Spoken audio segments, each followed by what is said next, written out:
پیغمبر علیه الصلاة والسلام مبارک فرمایي هغه کونډه یا هغه مطلقه طلاق سوې زنانه چې هغه اولاد والا وله نن د دې کور لره ستړې راله نن د دې پر کور یوه ستړې چې د هغه برابره سوله کشني کشني بچان لري اوس د دې زنانې د دې کونډې عیده پوره سوله دې د ځان سره سوچ وکوي چې زه بل واده کوم د بل خاوند تلاش کوم طلب کوم زما بچان تبا کیږي زما بچان خواریږي زما بچان چې د هغه ستړي کیږي نو دا راولاړه چې دا خپله ځواني دا خپل نفس چې د هغه کنټرول کړي د دغه بچانو په خاطر د دغه لونو په خاطر د الله رسول فرمایي ما او دا به د قیامت په ورځ په جنت کې داسې سره ملګري دا دوې ګوتې وینئ دا یوه دا محمد رسول الله مرتبه ده چې تر دا بلې ګوتې لوړه ده پیغمبر علیه السلام نبی دی او دا بله دغه کونډه ده د الله رسول فرمایي هغه کونډه چې دا د خپلو بچانو د وجې دا خپله چهره چې د هغه توره سوې ده د الله رسول فرمایي وایي زه ورغلم جنت لره تلم د جنت په دروازه کې یوه زنانه ولاړه وله ما پوښتنه وکړه ما ول څوک یې دې راته ویلې ستا د امت یوه کونډه یم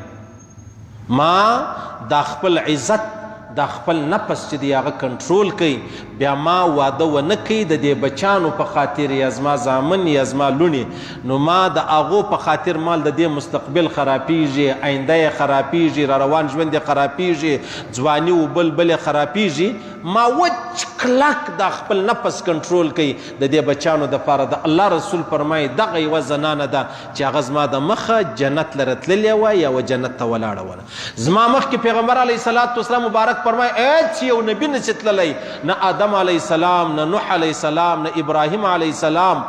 نه اسماعیل علیه الصلاة والسلام نه موسی علیه الصلاة والسلام نه عیسی علیه السلام چې یو نبي زما د مخه جنت لره نشي تللی ها د الله رسول فرمایي زه چې کله د جنت دروازې ته ودرېدم زما مخکې یوه زنانه ولاړه وله هغه څوک وه چې لاسونه یې ډېر چاودلې ولو چهره چې د هغه یې چاودلې وله چهره یې توره سوې وله صرف په دې خاطر چې د بچانو عزت چې دی هغه یې پالئ هغه یې بچاوئ نو وایي الله پاک زما د مخه و دې ته جنت ورکوي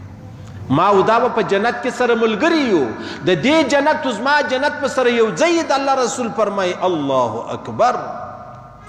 وأومأ يزيد بن الزرع إلى الوسطى والصبابة امرأة أمت من زوجها یوه زنانه چې د هغه کونډه سوه د خپل خاوند له جانبه ذات منصب و جمال ښه د لوړ خاندانه سره تعلق و ښه ښایسته حسن الله ورکړی ولو نو حبست نفسها على یتاماها د بچانو د وجې دا خپل نفس چې دی هغه کنټرول کوي د الله رسول فرمایي و دې ته به الله هغه مقام ورکوي د دې څه دا معلومه سوله چې کله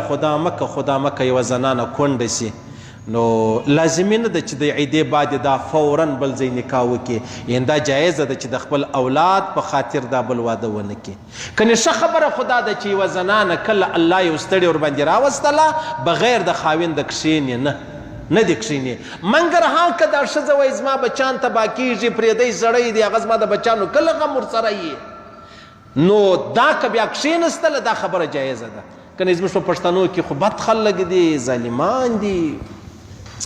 راولاړ سي د خپل کور کونډه د خامخا و هغه چاته کښېنوي چې هغه یې د پلار پر ځای یا خامخا و هغه چاته کښېنوي چې هغه یې د زوی پر ځای بیا دا ښځه عریانه د اختیار نه لرم بچیان مې په غاړه کښې وتلي دي هغه مې د پلار پر ځای دي دا مې د زوی پر ځای دی د خسر فیصله ده د لیورو فیصله ده د خواشي فیصله ده پلار مې وایي چې څنګه ستا خوښه نو زه مجبوره یم داسې مه کوئ ظلم مه کوئ دا ډېر لوی ظلم دی دا ډېر لوی تجاوز دی او دا به الله پاک د قیامت په ورځ پر هغه پل صراط باندې راوګرځوي چې ولې ظالمه تا داسې ظلم کوئ ولې دې ظالمه داسې ظلم کوئ الله دې د هر مسلمان کور وساتي الله دې د هرې کونډې پرده وکړي الله دې نه بې عزته کوي الله دې د بې عزتۍ مسله نه راولي عزیزانو کنې زموږ په وطن کې اوس خو دا خبرې عامې سوې پخوا به یو سپین ږیری مړ کېدی وروره اوس خو ځوانان